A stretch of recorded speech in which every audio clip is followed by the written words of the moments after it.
Hey Sirens! So today we're going to be talking about boss babe principles. So the first thing about, I guess, being a boss babe or just like a boss in today's day and age, is anything that you're going to do actually comes from trying it out and doing it. And it doesn't come from just thinking about it. So if we want to be able to get something done, we have to actually get our hands dirty, get in there, and we try new things. So another thing that we wanted to talk about is your direction. So a lot of people think that they're comparing with the Joneses and people left and right, and more important than how fast you get somewhere is knowing that you're going in the right direction in the first place.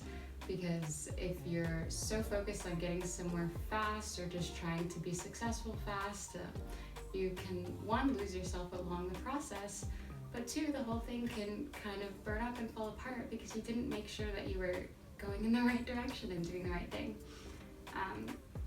Another thing that I wanted to talk about was creating free value for your customers. So we'll see this in content creation more so. So whenever you're creating videos or lists or blogging or even creating your art, it's really helpful for one, to know your target market, to know who your dream client and customers are. But two, also to be able to provide people with free value. And although a lot of people get afraid of doing this because they're like, well, I'm doing work for free. Actually, in the long run, it's really helpful. One, because it helps your SEO ranks. It helps how high you can rank on Google, the more content that you have going, especially when it's content related to what you already sell. But two, it also creates trust between you and the people that find you online. So most of the time, it's kind of like dating. Most of the time, people are not just gonna buy immediately. They kind of need to get to know you slowly. They need to make sure, where your head is. They know that you know what you're talking about. So by providing content that's actually helpful to them in their daily lives, like whether that's through a newsletter, through contests, through blogging, it actually helps you create more trust, and it creates more trust in your business, and it helps you create a better reputation as well.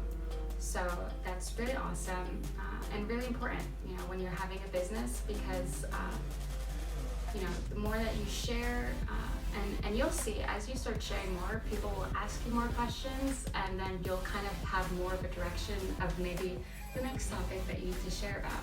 And things like that, when we're first starting out, we're trying to build repertoire, our reputation. And there's a lot of different ways to build reputation and to get your name out there and to get known.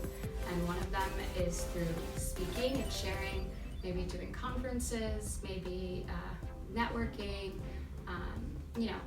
providing resources for people, and providing value so that people trust you. And so learning your industry is very important too.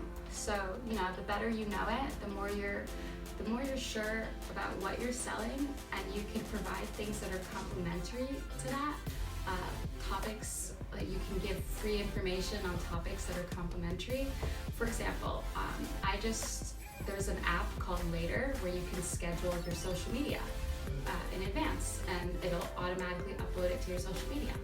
And about every 2 days, I get emails from them basically telling me about social media algorithms, the best times to post, social media calendars for the year. Like, these are all free resources that they're providing to me. And it's making me realize they're an expert in their industry. That's making me trust them more. So more likely when I'm looking to upgrade and actually pay for their product, or pay for a product in that industry, I'm gonna think of them first. So that's kind of what you want to be able to do. You want to be able to provide trust and value for your customers so that they trust you more. Also, another thing that is helpful is to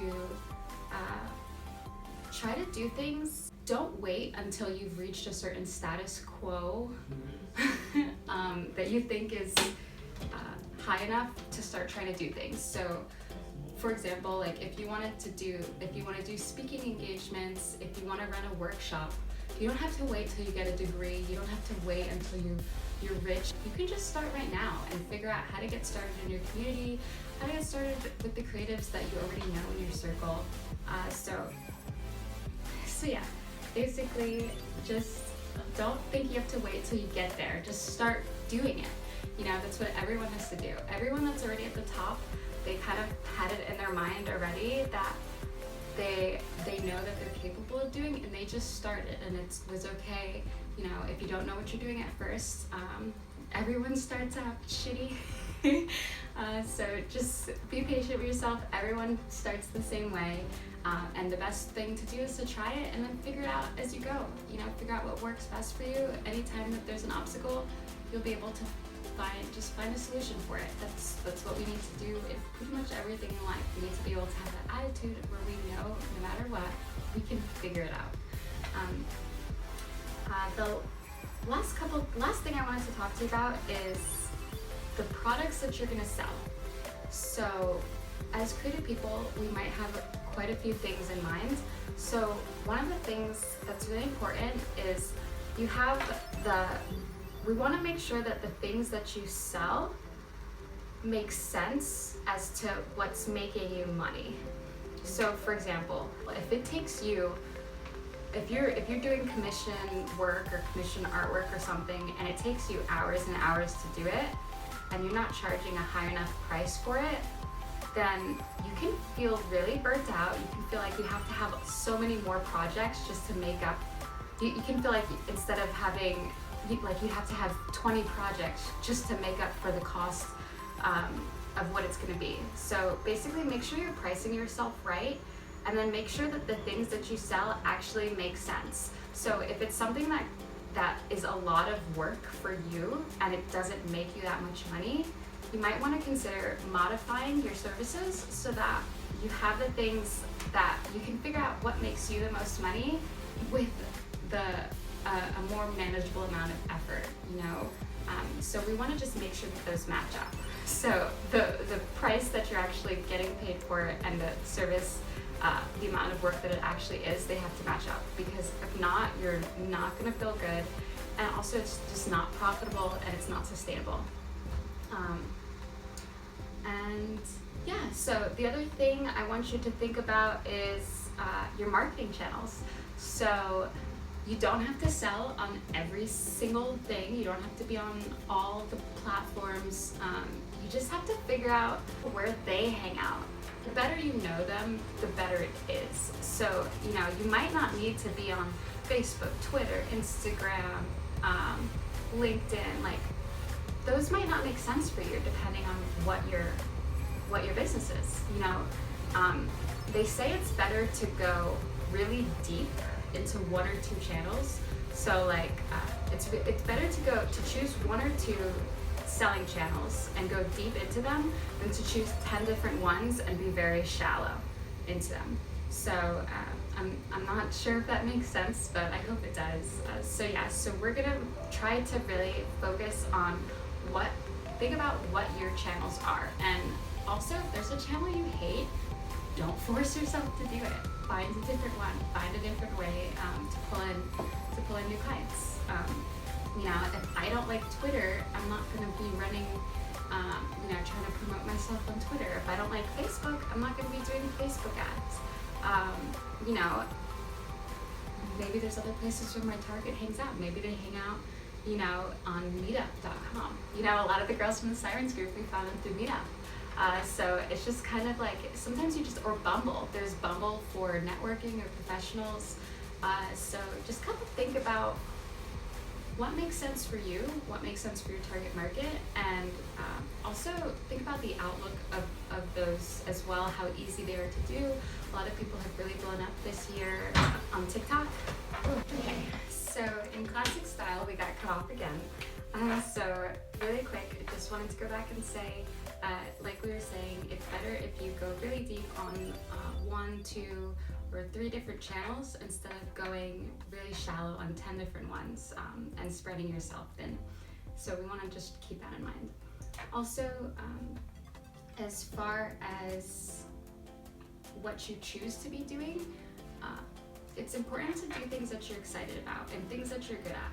So if you like writing, it's great to do blog posts, you know? If you're not a writer, if you hate it, if it makes you cringy and gives you anxiety, don't focus on blogging. So there's going to be a lot of different opportunities that we're going to learn about, that we can promote our content and really try to get our businesses and share ourselves out there.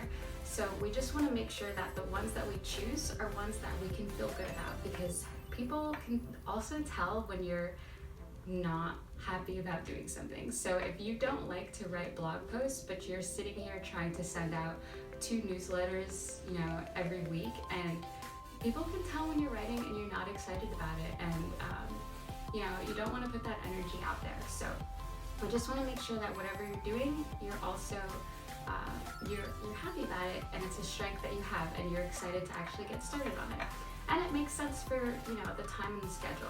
So like me, I could have these the challenge in these videos. I could be writing all of these, but that would be very time consuming, and I find it quicker just to record a video and just talk to you. And that works better for my schedule, and it's something I want to practice with my public speaking more. So I think all around I can find the benefits for me. So just find something that benefits you and go for it. And also if there's something you don't know how to do, you know, we have Google, we're very lucky, so just Google it, go deeper into it, or ask somebody that you know that's already getting it done. So a lot of times we'll see people that are just doing all these amazing things, and we're like, how are they doing that? So just open a conversation and ask. Many times people feel appreciated, that they're being acknowledged, that they're being noticed, and so yeah, just open the door. And also that's good networking too, just like getting to know your peers, getting to know what other professionals are doing. It's just good networking, and people like to you know, feel appreciated and feel like they're doing something right and feel like it's making an impact to somebody else. So share that. And then let's see, I think there's one last thing. Okay, so a lot of us have bad habits. Maybe sometimes people can like self-sabotage their business, or maybe you're not emailing your clients back right away, or maybe you're not doing communication in the best way you can. So sometimes there can be some bad habits that you might have that you know are killing your business, but you don't know how to get over them. And it's a lot easier just to tell people to stop doing that. But so what we're gonna say is, if you have any bad habits like that, to actually just, we're gonna brainstorm, and you're gonna try to replace them with something positive instead. So apparently we can't get rid of bad habits just by wishing them away. You have to like put something there instead. So we're gonna try to today also think about what our bad habits are and what we can replace them with instead.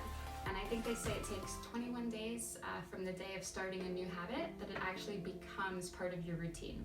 So if you can do it consistently for 21 days, your brain starts to rewire itself.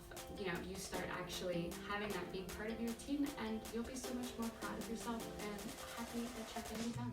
So those are just some principles that can be helpful for you as you go along this journey. And so yeah, we'll see you in the next video.